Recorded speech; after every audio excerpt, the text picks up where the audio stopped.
நீங்க ஊழலை நாங்கள் ஒழிப்போம் என்று சொன்னால் மட்டும் பத்தாது. ஊழலை ஒழிப்பீங்கன்னா அதை எப்படி ஒழிப்பீங்க? அதற்கான என்னென்ன வழிமுறைகளை நீங்க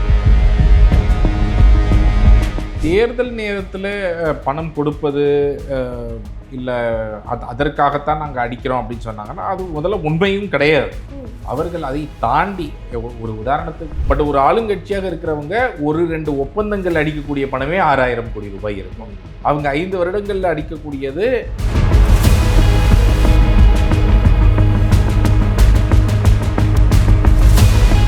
எங்களுடைய தேர்தல் அறிக்கையில் நாங்கள் கொண்டு வரோம்னு ஸ்டாலின் அவர்கள் சொன்னார். அவங்க தேர்தல் அறிக்கையிலையும் அரசியல் கட்சிகள் தேர்தலுக்காக செய்யற செலவை எடுக்கிறதுக்காக தான் அது நாங்கள் 2016 தான் சொன்னோம், 2021 சொல்லவில்லைன்னு அதுவும் சொல்லிக்குவாங்க. பட் ஏன்னா அவங்களுக்கு சில வருடங்களுக்கு ஒரு முறை கொள்கை மாறிக்கொண்டே இருக்குது.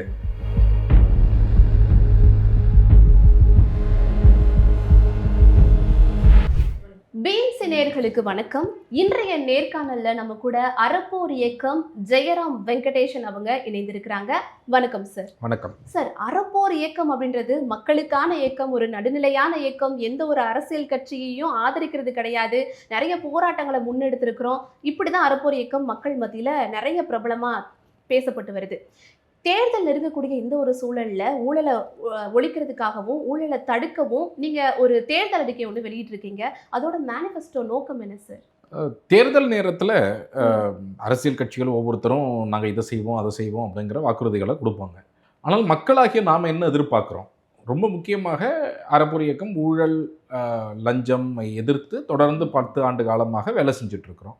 அப்போது நமக்கு கிடைத்த அனுபவங்களில் நம்ம சிஸ்டம் ரீதியாக என்னென்ன மாற்றங்கள் செய்தால் ஊழல் ஒழியும், ஊழல் குறையும் அப்படிங்கிற நம்ம அனுபவங்களும் சரி, உலகம் முழுக்க இருக்கக்கூடிய ஆராய்ச்சிகளும் சரி, இதை ஒருங்கிணைத்து நாம் ஒரு தேர்தல் அறிக்கை, ஊழல் ஒழிப்பு தேர்தல் அறிக்கை அப்படிங்கிறத நம்ம வெளிக்கொண்டு வந்திருக்கிறோம். இதோடைய ரொம்ப முக்கியமான நோக்கம் இதை அனைத்து அரசியல் கட்சிகள் மத்தியிலும் எடுத்துகிட்டு போய் இதில் இருக்கக்கூடிய சாராம்சங்களை நீங்கள் வாக்குறுதிகளாக மக்களுக்கு கொடுக்க வேண்டும். தேர்தல் நேரத்தில் நீங்கள் ஊழலை நாங்கள் ஒழிப்போம் என்று சொன்னால் மட்டும் பத்தாது. ஊழலை ஒழிப்பீங்கன்னா அதை எப்படி ஒழிப்பீங்க? அதற்கான என்னென்ன வழிமுறைகளை நீங்கள் பின்பற்ற வேண்டிய அவசியம் இருக்குது. அப்போது இதை ஸ்பெசிஃபிக்காக நீங்கள் இதற்கான வாக்குறுதிகளை கொடுக்க வேண்டும் அப்படிங்கிற என்னென்ன வாக்குறுதிகள், என்னென்ன வழிமுறைகள் அதற்கு தேவை. உதாரணத்துக்கு ஊழல் அப்படிங்கிறது இன்றைக்கி உலகம் முழுக்க அது அதை ஒழிக்க வேண்டும் என்றால் அதற்கு சில வழிமுறைகள் இருக்குது.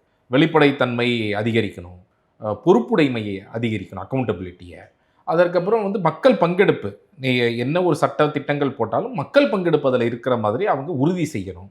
அதே மாதிரி செய்யக்கூடாத சில விஷயங்கள் இருக்குது.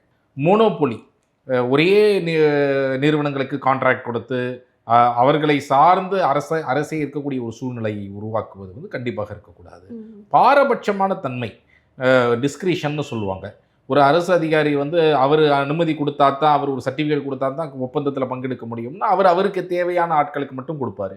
அப்போ அந்த மாதிரி பாரபட்ச விருப்ப அதிகாரம் இல்லாத ஒரு தன்மை, இந்த மாதிரியான ஒரு வழிமுறைகளை நீங்கள் பின்பற்றினீங்கன்னா தான் ஊழலை ஒழிக்க முடியும். அப்போ அதற்கு ஒவ்வொன்றிற்கும் என்ன தேவைகள் இருக்குது அப்படிங்கிறத நாம் இந்த மேனிஃபெஸ்டோவில் வெளிக்கொண்டு வந்திருக்கிறோம். Okay sir.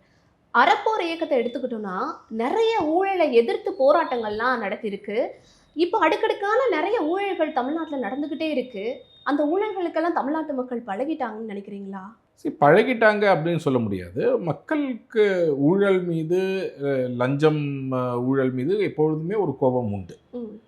அவர்கள் அதை ஒரு ஊழல் செய்கிறார் என்றால் எல்லாரும் தான் செய்கிறாங்க அப்படின்னு எடுத்துகிட்டு போகிறாங்கன்னு நான் நினைக்கல. அதனால தான் இன்ஃபேக்ட் அரசியல் கட்சிகள் இன்றைக்கி ஏன் ஊழலை பற்றி பேசுகிறார்கள்னு யோசிச்சு பாருங்க. ஒரு ஊழல் ஒரு பொருட்டே இல்லை மக்களுக்கு அப்படின்னா அரசியல் கட்சிகள் ஊழல்களை பற்றி பேச மாட்டாங்க. இன்றைக்கி ஊழல்களை பற்றி பேசுகிறாங்க, நேர்மையை பற்றி பேச வேண்டிய கட்டாயத்தில் அவங்க இருக்கிறாங்களோ இல்லையோ, அவங்க அந்த கட்டாயத்திற்கு உட்படுத்தப்படுறாங்க தேர்தல் நேரத்தில். அப்படின்னா அதற்கு காரணம் மக்கள் ஊழல்களை ஒரு தவறான விஷயமாகத்தான் பார்த்து வராங்க. ஆனால் அவர்களுக்கு மத்தியில் இருக்கக்கூடிய பிரச்சனை என்னென்னா, இந்த கட்சியிலையும் ஊழல் இருக்குது, அந்த கட்சியிலையும் ஊழல் இருக்குது, எல்லா கட்சிகள்லையும் ஊழல் இருக்குது அப்படிங்கிற ஒரு இடத்துல அவர்கள் இதை எப்படி பார்ப்பது? அப்போ யார் தான் செய்யலை அப்படிங்கிற ஒரு நிலைக்கு பல நேரங்களில் மக்கள் தள்ளப்படுகிறார்கள் அப்படிங்கிறத தான் நான் பார்க்குறேன். அதனால் அது வந்து ஒரு அக்ரிமெண்ட்டாக ஊழல் செய்வதெல்லாம் தப்பில்லை அப்படின்னு மக்கள் நினைக்கிறாங்கன்னு சொன்னீங்கன்னா அதை நான் ஒத்துக்க மாட்டேன். மக்கள் இன்று வரை அது தப்புன்னு தான் நினைக்கிறாங்க அப்படிங்கிறது. ஓகே சார், இப்போ அரசியல் கட்சிகள் தேர்தலுக்காக செய்யற செலவை எடுக்கிறதுக்காக தான் ஊழல் பண்றாங்களா? உங்க பார்வையில அதுக்கான மாற்று என்ன? மக்கள் கிட்ட தான் அந்த மாற்று இருக்குன்னு நீங்க நினைக்கிறீங்களா? சரி, தேர்தல் நேரத்தில் பணம் கொடுப்பது இல்லை அதற்காகத்தான் நாங்கள் அடிக்கிறோம் அப்படின்னு சொன்னாங்கன்னா அது முதல்ல உண்மையும் கிடையாது. அவர்கள் அதை தாண்டி ஒரு உதாரணத்துக்கு நீங்கள் பார்க்கணுன்னா தமிழ்நாட்டில் 6 கோடி மக்கள் இருக்கிறாங்க. அவங்க ஒரு வாக்காளருக்கு ஒரு 1000 ரூபாய் கொடுக்குறாங்க அப்படின்னு நீங்கள் எடுத்துக்கிட்டிங்கன்னா கூட ஒரு கட்சி வந்து 6000 கோடி ரூபாய் தான் வாக்காளர்களுக்கு கொடுக்கக்கூடிய பணம்னு சொல்லலாம். பட் ஒரு ஆளுங்கட்சியாக இருக்கிறவங்க 1-2 ஒப்பந்தங்கள் அடிக்கக்கூடிய பணமே 6000 கோடி ரூபாய் இருக்கும். அவங்க 5 வருடங்களில் அடிக்கக்கூடியது உங்களுக்கு லட்ச கோடியை கூட தொடுவதற்கு வாய்ப்பு இருக்கிறது. அப்போ அந்த மாதிரி இருக்கும் பொழுது வெறும் மக்களுக்கு பணம் கொடுப்பதற்காகத்தான் அரசியல் கட்சிகள் அடிக்கிறாங்கன்னு நான் பார்க்கல. அவர்கள் பணம் கொடுப்பது அப்படிங்கிறது அடுத்த 5 ஆண்டுகள் அடிப்பதற்கான லைசன்ஸை வாங்குறாங்கன்னு வேணால் சொல்லலாம். ஸோ அதை அப்படி தான் பார்க்க முடியும். அப்போ அப்படி இருக்கக்கூடிய ஒரு சூழ்நிலையில் நாங்கள் என்ன சொல்கிறோம் அப்படின்னா, நீங்கள் வந்து தேர்தலில் பணம் கொடுப்பது வாங்குவது சட்டப்படி குற்றம்னு மட்டும் வச்சா பார்த்தாது, அதை தாண்டிய வழிமுறைகள் தேவை. இப்போ இன்றைக்கி வந்து அந்த தேர்தலுக்கு முன்பாக பல வழிகளில் உதாரணத்துக்கு 5000 ரூபாய்ன்னு அரசாங்கத்திலேருந்து பணத்தை கொடுக்குறாங்க. இப்போ 2000 ரூபாய்ன்னு அந்த முதியோர் இதுலேருந்து கொடுக்குறாங்க. இப்போது அடுத்தது வந்து பார்த்தீங்க அப்படின்னு சொன்னால் நீங்கள் எங்கே போனாலும் வந்து இந்த தலைவரோட பிறந்தநாள், அவருடைய பிறந்தநாள், இவருடைய பிறந்தநாள்னு கட்சியிலேருந்து ஹாட் பாக்ஸ் கொடுக்கறது, கேரியர் கொடுக்கறது, இந்த மாதிரி பல வழிகளில் இதெல்லாம் வந்து போன ஆண்டுகள் கொடுத்தாங்களா அதற்கு முன்பு கொடுத்தாங்கன்னா அப்படி இருக்காது. தேர்தல் எப்பொழுது வருகிறதோ கரெக்டாக 2024 தேர்தலுக்கு முன்பாக கொடுப்பாங்க, திரும்ப 2026 தேர்தலுக்கு முன்பாக. அப்போது தேர்தலுக்குடைய வாக்கை பெறுவதற்கு ஒரு லஞ்சமாகத்தான் இது கொடுக்கப்படுகிறது. இப்போ நீங்கள் அந்த 5000 ரூபாய் விஷயத்தை பேசுகிறப்ப தான் இது வந்து ஆதி திராவிடர் பழங்குடியினரோட அந்த அவங்களோட நிதியிலிருந்து எடுத்து கொடுக்கப்பட்டது அப்படின்னு சொல்லிட்டு நிறைய தகவல்லாம் வந்திருக்கு. அது குறித்து சொல்லுங்கள் சார். இல்லை இப்போ பாயிண்ட் என்னென்னா, இப்போ நீங்கள் ஒவ்வொரு விஷயத்தை பொறுத்து இப்போ வந்து சோஷியல் வெல்ஃபேர் டிபார்ட்மெண்ட்லேருந்து ஒரு ஸ்கீம் இருக்குது, முதியோர் விஷயங்கள் வந்து அங்கேருந்து எடுக்கப்படும். இப்போ சில டைப் ஆஃப் அந்த 1000 ரூபாய் 1500 ரூபாய் கொடுப்பது எங்கெல்லாம் ஆதி திராவிடர்கள் இருக்காங்களோ அந்த ஸ்கீம்லேருந்து எடுத்து கொடுக்கப்படும். இந்த மாதிரி பல்வேறு இடங்கள்லேருந்து அவங்க வந்து அதுக்கான அலோகேஷன் வந்து பண்ணுவாங்க. ஸோ அஃப்கோர்ஸ் வந்து எந்தெந்த இடங்கள்லேருந்து இப்போ சோஷியல் வெல்ஃபேர் டிபார்ட்மெண்ட் அதுவும் சோஷியல் வெல்ஃபேருக்கு பயன்படுத்தப்பட வேண்டியது. ஆனால் தேர்தல் நேரத்தில் இது அனைத்துமே பார்த்தீங்க அப்படின்னு சொன்னால் லஞ்சம் கொடுப்பதற்காகத்தான் பயன்படுத்தப்படுகிறது அப்படிங்கிறது தான் பார்க்குறோம். இப்போது இது எங்கேருந்து வருது அப்படிங்கிறது ஒன்று. பட் இதை தாண்டி இது கொடுப்பதே ஒரு மிகப்பெரிய தவறு. அது எங்கேருந்து இருந்தாலும் அது எதுவாக இருந்தாலும் மக்களுடைய வரிப்பணம் அப்படிங்கிறது ஒன்று. இரண்டாவது, நீங்கள் சொன்ன மாதிரி மிக ஏழ்மையில் இருக்கக்கூடியவர்கள் அவர்கள் பயன்பெறும் விதமாக பல்வேறு திட்டங்களுக்காக பயன்படுத்த வேண்டிய ஒன்று. அதை வந்து நீங்கள் மக்களுக்கு தானே போகுது அப்படின்னு சொன்னீங்கன்னா அப்போ அது நீங்கள் மற்ற ஆண்டுகளில் ஏன் கொடுக்கல, மற்ற நேரங்களில் ஏன் கொடுக்கல? இது ஒரு ரேஷ்னல் திங்கிங் இல்லாமல் தேர்தல் நேரத்தில் இது எதற்காக கொடுக்கிறோம், ஏன் கொடுக்கிறோம் என்ற ரேஷ்னல் திங்கிங் கிடையாது. இது தேர்தல் நேரத்தில் ஒரு லஞ்சமாக கொடுக்கணும் அப்படிங்கிறது மட்டும்தான் அவங்களுடைய நோக்கமாக இருக்கிறது. அதனால தான் நம்ம என்ன சொல்கிறோம் அப்படின்னு சொன்னால், இதை வந்து 6 மாத காலம் முன்பாகவே தேர்தல் வருது அப்படின்னா, தேர்தல் மாதம் என்ன தெரியும், தேதி வேணால் தெரியாமல் இருக்கலாம், ஆனால் தேர்தல் மாதம் என்பது தமிழ்நாட்டில் ஏப்ரல் 2026 என்று தெரியும்.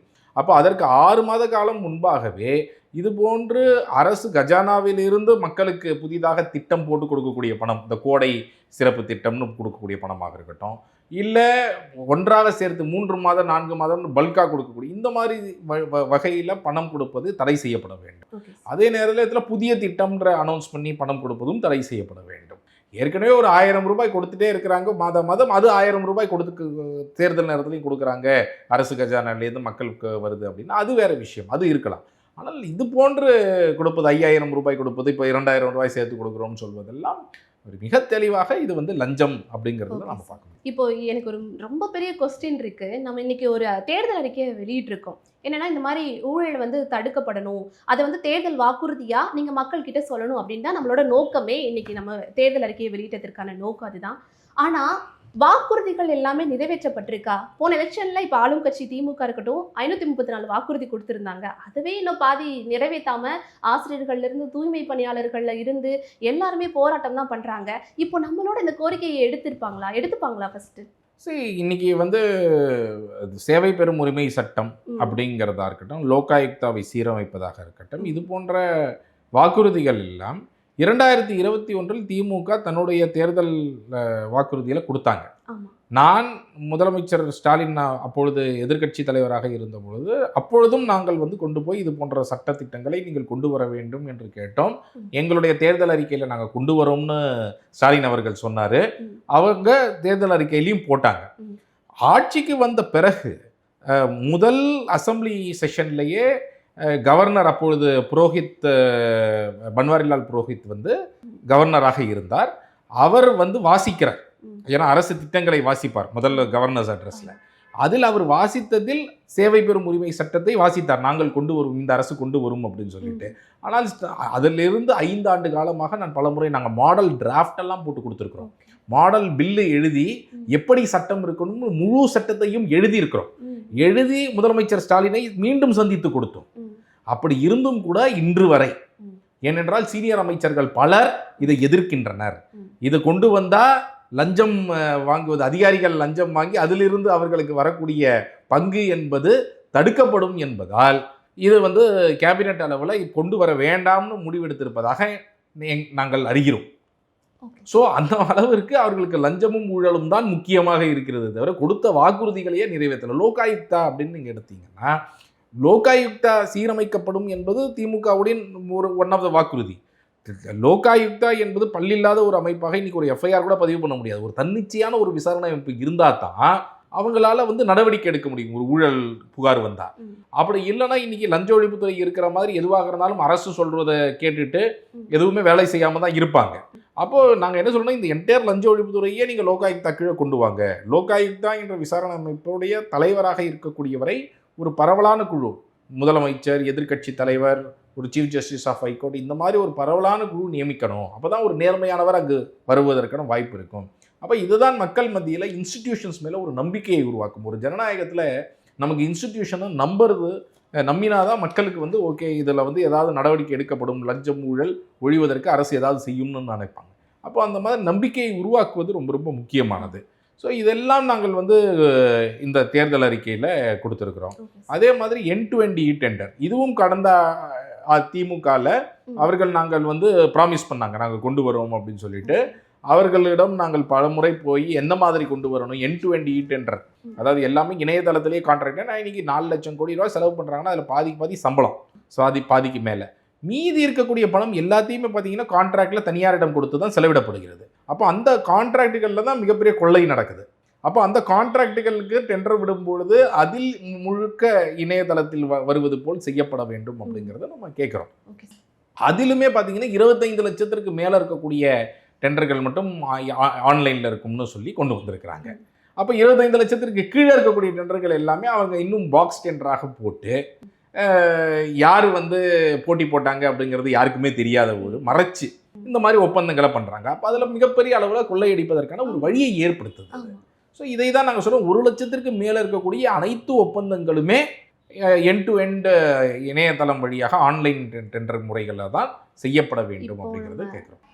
பாட்டிலுக்கு 10 ரூபாய் இப்படிலாம் நிறைய ஊழல் நடக்குது, மக்களால் நம்ப முடியல, இவ்வளோ பணம் ஊழல் பண்ணுவாங்களா அப்படின்ட்டு. நகராட்சி நிர்வாகத்துறையில எடுத்துக்கிட்டோம்னா KN நேரு, அது குறித்து சொல்லுங்க. இப்போ இதனால தான் நாங்கள் என்ன சொல்கிறோம் அப்படின்னு சொன்னால், இந்த ஒப்பந்தங்களை பொறுத்தவரை நீங்கள் முழுவதுமாக ஆன்லைன் டெண்டராக இல்லாவிட்டால் எப்படி எளிதாக இவர்கள் ஊழல் செய்கிறார்கள் என்பது தான். நாங்கள் வந்து நீங்கள் எண்ட் டு எண்ட் ஆன்லைன் டெண்டராக இருக்கும் பொழுது எந்த மிஷினரி சர்டிஃபிகேட் எதுவும் கேட்க முடியாது. இதை எப்படி பண்ணுறாங்கன்னா, யாரோ ஒரு ஒப்பந்ததாரம் முதல்ல ஃபிக்ஸ் பண்ணுறாங்க. இப்போ நீங்கள் நகராட்சி நிர்வாகத்தில் பார்த்தீங்க அப்படின்னு சொன்னால், இந்த தமிழ்நாடு முழுக்க இருக்கக்கூடிய நகராட்சி நிர்வாகத்தில் நடக்கக்கூடிய பெரும்பாலான ஒப்பந்தங்கள் ஃபிக்ஸிங் செய்யப்படுகின்றன. யாரோ ஒரு ஒப்பந்ததாரருக்கு கொடுக்கணும் அப்படின்னு சொல்லி. இப்போ எப்படி இந்த ஒப்பந்ததாரர் தான் வின் பண்ணுவார்னு அவங்களுக்கு எப்படி தெரியும்? அப்போ எப்படி ஃபிக்ஸ் பண்ணுறாங்க? யார் லஞ்சம் கொடுக்க தயாராக இருக்கிறாங்களோ அவங்களுக்கு ஃபிக்ஸ் பண்ணுறாங்க. அப்போ எப்படி ஃபிக்ஸ் பண்ணுறாங்க அப்படின்னு பார்த்தீங்கன்னா, அதில் ஒரு சைட் விசிட் சர்டிஃபிகேட் ஒன்று தேவை, அது இன்ஜினியர்கிட்டயே போய் வாங்கணும். அப்போ அந்த இன்ஜினியர்கிட்ட போகும்போதுப்பா இதை வந்து அமைச்சர் ஆஃபீஸில் வேற ஒருத்தருக்கு கொடுக்க சொல்லிருக்கிறாங்க, உனக்கெல்லாம் தர முடியாது. அப்போ அவருக்கு சைட் சர்டிஃபிகேட் தர மாட்டாங்க. தரலன்னா அவர் என்ன பண்ணுவார்? அவர் போய் ஆன்லைனில் அப்லோடு பண்ண முடியாது. அப்போது அதன் வழியாக பங்கு பெறுபவர்களை முதல்ல யாரெல்லாம் நேர்மையாக ஒரு பிஸ்னஸ் பண்ணணும்னு நினைக்கிறாங்களோ அவங்களெல்லாம் பங்கு பெற விடாமல் செஞ்சிடுறாங்க. அதற்கு பிறகு இவங்க ஃபிக்ஸிங் செய்த ஆட்கள் அவரோட சேர்ந்து ஒரு டம்மி.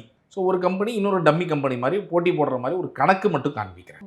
அப்போ அந்த மாதிரி கணக்கு மட்டும் காண்பித்து விட்டு அதன் மூலமாக அப்போ என்ன பண்ணுறாங்க அப்படின்னு சொன்னால், இன்றைக்கி வந்து ஒரு 10 லட்சம் ரூபாய்க்கு ஒரு ஒப்பந்தம் அப்படின்னு சொன்னால், இல்லை 10 கோடின்னு வச்சுக்கோங்களேன், 10 கோடி ஒரு ஒப்பந்தம்னா அது வந்து போட்டி இருந்ததுன்னா ஒருத்தர் 9.5 கோடின்னு சொல்லுவார், ஒருத்தர் 9.25 கோடின்னு சொல்லுவார், ஒருத்தர் 10 கோடின்னு சொல்லுவார் ஷெட்யூல் ரேட்டில். ஆனால் இன்று என்ன நடக்கும் அப்படின்னு சொன்னால், இந்த மாதிரி நீங்கள் போடும்போது 10 கோடி ஒப்பந்தத்தை 2 பேர் பேசி வச்சுக்கிட்டாங்கன்னா ஒருத்தர் 11 கோடின்னு ஒப்பந்தம் போடுவார், இன்னொருத்தர் வந்து 11.5 கோடின்னு ஒப்பந்தம் போடுவார். அப்போது அது 1 கோடி ரூபாய் அதிகமாக வரும். சில நேரங்களில் 10 கோடி ஒப்பந்தத்தை 12 கோடி 13 கோடின்னு கூட போட்டு எடுப்பாங்க. ஸோ இந்த வித்தியாசம் இருக்கு இல்லையா, போட்டிக்கும் போட்டி இல்லாததுக்குமான வித்தியாசம். இந்த பணம் வந்து பெரும்பாலும் லஞ்ச பணமாக, அதுதான் 10%, 7.5% 10% வந்து லஞ்சமாக பெறப்படுகிறது என்பதை இடி இப்போ கண்டுபிடிச்சிருக்கிறாங்க இந்த ஒப்பந்தங்களில். ஸோ இதன் மூலமாக லஞ்சமாக பெறப்படுகிறது. அந்த லஞ்சம் வந்து எப்படி KN நேருவுடைய சகோதரராக இருக்கக்கூடிய ரவிச்சந்திரன் அவருடைய கம்பெனிலேயே டைரக்டராகவோ இல்லை அந்த ஒரு ஃபங்க்ஷனரியாக வேலை செய்த கவியரசன் நினைக்கிறேன் ஒரு பேர், அந்த நபர் தான் ஒரு மிக முக்கிய புள்ளியாக இருக்கிறார். அவர் அந்த டி செல்வமணின்னு ஒரு நபர் போட்டிருக்கிறாங்க. இவங்க மாதிரி பல பேர் வந்து ரொம்ப முக்கிய நபர்களாக இருக்கிறாங்க.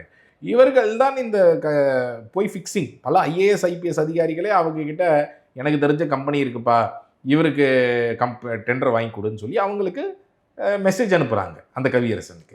அந்த கவியரசன் என்பவர் முதலமைச்சர் ஸ்டாலினுடனெல்லாம் ஃபோட்டோ எடுத்துருக்கிறாங்க. ஓகே, ஃபோட்டோ எடுப்பதாவது நம்ம சொல்லலாம், நிறைய பேர் போய் ஃபோட்டோ எடுத்துக்குவாங்கன்னு. பட் இதில் என்னென்னா, நேருவுடைய சகோதரருடைய கூடவே இருக்கக்கூடிய நபர் இப்படி ரெண்டர் ஃபிக்ஸிங் எல்லாம் செய்கிறார் என்றால் இதுதான் ஸ்ட்ரெயிட்டவே முகாந்திரம் என்னன்னு நேருவின் சார்பில் இவர் செய்கிறார். ஏன்னா ஒரு IAS ஒரு IPS ஆஃபீஸர் போயிட்டு இவரிடம் பேச வேண்டிய அவசியமே கிடையாது. நேரடியாக அவங்க நேருக்கிட்டேயே பேச முடியும். அன்லஸ் நேரு வந்து எதுவாக இருந்தாலும் என்னுடைய விஷயங்கள்லாம் இவர் மூலமாக வரணும்னு சொல்லியிருந்தா தான் அவர் மூலமாக வருவாங்க அப்பாயின்மெண்ட்டுக்கு, அவர் மூலமாக எல்லாமே நடக்கும். அப்போ இது வந்து மிக தெளிவாக ஒரு கூட்டு சதியின் மூலமாக எப்படி ஒரு மிகப்பெரிய ஊழல் நடந்திருக்கிறது, ஒவ்வொரு ஒப்பந்தத்திலையும் 7% வாங்கி லஞ்சம் வாங்கி செய்திருக்கிறார்கள் என்பதற்கான முகாந்திரம் தான். இதன் மீது FIR பதிவு போட்டிருக்கணும். இது மட்டும் கிடையாது, MAWS துறையில், அந்த நகராட்சி நிர்வாகத்துறையில் ஆயிரக்கணக்கான பணியிடங்களுக்கு லஞ்சம் வந்து மிகப்பெரிய அளவில் லட்சக்கணக்கான ரூபாய் வந்து லஞ்சம் வாங்கப்பட்டிருக்கிறது. அப்போ இந்த பணத்தை எல்லாம் இதெல்லாம் எப்படி பண்ணியிருக்கிறாங்க அப்படிங்கிறதுல தான் இப்பொழுது உயர்நீதிமன்றமே FIR முகாந்திரம் இருக்கிறது, நீங்கள் FIR போடுங்க அப்படிங்கிறத சொல்லியிருக்கிறாங்க. அப்போ இவ்வளவு விஷயங்கள் ஒவ்வொன்றாக வெளிவந்திருக்கிறது. குறைந்தபட்சம் இது போன்ற ஒன்று வெளியே வந்ததுக்கு பிறகு நேரு என்பவர் அமைச்சர் பதவியிலிருந்து தூக்கப்பட்டிருக்கணும். அவர் அமைச்சர் பதவியில் கண்டினியூ பண்ணுறாரு அப்படின்னா அப்போ அதுதான் வந்து அவருடைய ஊழலை காப்பாற்றுவதற்கு ஸ்டாலின் அவர்கள் நேரடியாக அவருடைய ஊழலுக்கு துணை போகிறார், அவர் ஊழலை காப்பாற்றுகிறார் அப்படிங்கிறது தான் இதுலேருந்து காண்பிக்கிறது. இப்போ வந்து அதே மாதிரி மின்சாரத்துறையை எடுத்துக்கிட்டோம்னா EB அந்த டிரான்ஸ்ஃபார்மர்களை மாற்றுறதுல ஊழல் பண்ணியிருக்காங்க, அது குறித்து விளக்குங்க சார். சரி, டிரான்ஸ்ஃபார்மரை பொறுத்த வரைக்கும் இன்றைக்கி நம்ம வீட்டு வாசலில் பார்க்குறோம் எல்லா இடங்கள்லையும் டிரான்ஸ்ஃபார்மர் அப்படிங்கிறது இருக்கும். அதில் வந்து 63 kVA 100 kVA 250 kVA 500 kVA இந்த மாதிரி பல்வேறு குவாலிட்டியில் கெப்பாசிட்டியில் இருக்கும். இப்போ இது எல்லாத்தையுமே அவங்க வந்து வாங்குவதற்காக ப்ரொக்யூர்மெண்ட் ஏதோ மேனுஃபேக்சர்கிட்ட வாங்குவதற்காக அதில் ஒரு மிகப்பெரிய கூட்டு சதி பண்ணுறாங்க. ஒரு 30 கம்பெனி போட்டி போடுற மாதிரி கணக்கு காமிக்கிறாங்க. ஆனால் 30 கம்பெனியும் அச்சடித்த மாதிரி ஒரே ரேட்டு போடுறாங்க டிரான்ஸ்ஃபார்மர். இப்போ போட்டி போடுறவங்க, இப்போ நீங்கள் போட்டி போடுறீங்க, நான் போட்டி போடுறேன்னா உங்களுக்கு என்ன தெரியாது, எனக்கு உங்களை தெரியாதுன்னா என்ன பண்ணுவோம்? இப்போ ஒரு டிரான்ஸ்ஃபார்மருடைய விலை 2,36,000னா நீங்கள் உங்களுக்கு என்ன கட்டுப்படி ஆகுதோ நீங்கள் போடுவீங்க, எனக்கு என்ன கட்டுப்படி ஆகுதோ நான் போடுவேன். அப்போது நீங்கள் 2,40,000ன்னு போடலாம், நான் 2,30,000ன்னு போடலாம். அப்போ 30,000 கம்மியாக இருந்தால் டெண்டர் கொடுக்கும். ஆனால் இவங்க என்ன பண்ணுறாங்க, எல்லாம் பேசி வச்சுட்டு 2,30,000க்கான ஒரு டிரான்ஸ்ஃபார்மருக்கு 100 kVA டிரான்ஸ்ஃபார்மருக்கு 4,80,000ன்னு எல்லாம் அச்சடித்த மாதிரி ஒரே ரேட்டு, கடைசி டிஜிட் அந்த டெசிமல் பாயிண்ட் வரைக்கும் ஒரே ரேட்டை போடுறாங்க. இது எதுக்காக போடுறாங்கன்னா, டெண்டர் சட்டத்தில் ஒரு லைன் இருக்குது. 2 நபர்கள் ஒரே ஒப்பந்த புள்ளியை கோரினால், ஒரே விலையை குறிப்பிட்டிருந்தால் அதை ஸ்ப்ளிட் பண்ணி கொடுக்கலாம். இது எதுக்குன்னா, இப்போ இந்த ரோட் டெண்டரில் சில வாட்டி என்ன ஆகுன்னா 2 கான்ட்ராக்டர் -5% கொடுப்பாங்க, பர்சன்டேஜில் இருக்கும். அதெல்லாம் இப்போது ஷெட்யூல் ரேட்டை விட எவ்வளோ பர்சன்டேஜ் கம்மியாக, அப்போ 2 பேர் -5% கொடுக்குறதுக்கான வாய்ப்பு இருக்கும். அப்போ அந்த மாதிரி கொடுத்துட்டாங்க அப்படின்னு சொன்னால், ஒரு 10 லட்ச ரூபா டெண்டர் இருக்குன்னா இவங்களுக்கு 5 லட்ச ரூபா, இவங்களுக்கு 5 லட்ச ரூபான்னு ஒர்க்கை பிரித்து கொடுக்கலாம்னு ஒரு கிளாஸ் இருக்குது. இதை இவங்க எப்படி மிஸ்யூஸ் பண்ணுறாங்கன்னா 30 பேர் சேர்ந்து ஒரே ரேட்டை வந்து கூட்டு சதி பண்ணி போடுறது எதுக்குன்னா, இப்போ 2000 டிரான்ஸ்ஃபார்மர் அந்த டெண்டர் 2000 டிரான்ஸ்ஃபார்மரை 30 பேருக்கும் 60 டிரான்ஸ்ஃபார்மர் 61 டிரான்ஸ்ஃபார்மர்னு பிரித்து கொடுக்கறதுக்கு பயன்படுத்தி இருக்கிறாங்க. அப்போது என்ன ஆகுது, எல்லாருமே வின் வின் சுச்சுவேஷன் அவங்களுக்கு. அது ஒரு பக்கம் அதிகாரிகளுக்கும் கூட்டு சதியில் இன்வால்வ்டாக இருக்கிறாங்க. மினிஸ்டருடைய ரோலும் இதில் செந்தில் பாலாஜியோடைய ரோல் ரொம்ப முக்கியமான ரோலாக நாங்கள் பார்க்குறோம். அதற்கான ஒரு முகாந்திரம் இதில் இருக்கிறதா நாங்கள் பார்க்குறோம். ஏன்னா அந்த டெண்டர் அதிகாரி யார் இந்த கூட்டு சதியை செய்கிறாரோ, காசி என்பவர் தினமும் அமைச்சர் வீட்டில் போய் தான் வேலையே செய்கிறாரு அப்படிங்கிறதுக்கான வீடியோ ஃபுட்டேஜ்லேருந்து ஃபோட்டோலேருந்து எல்லாத்தையுமே நாங்கள் கலெக்ட் பண்ணியிருக்கிறோம்.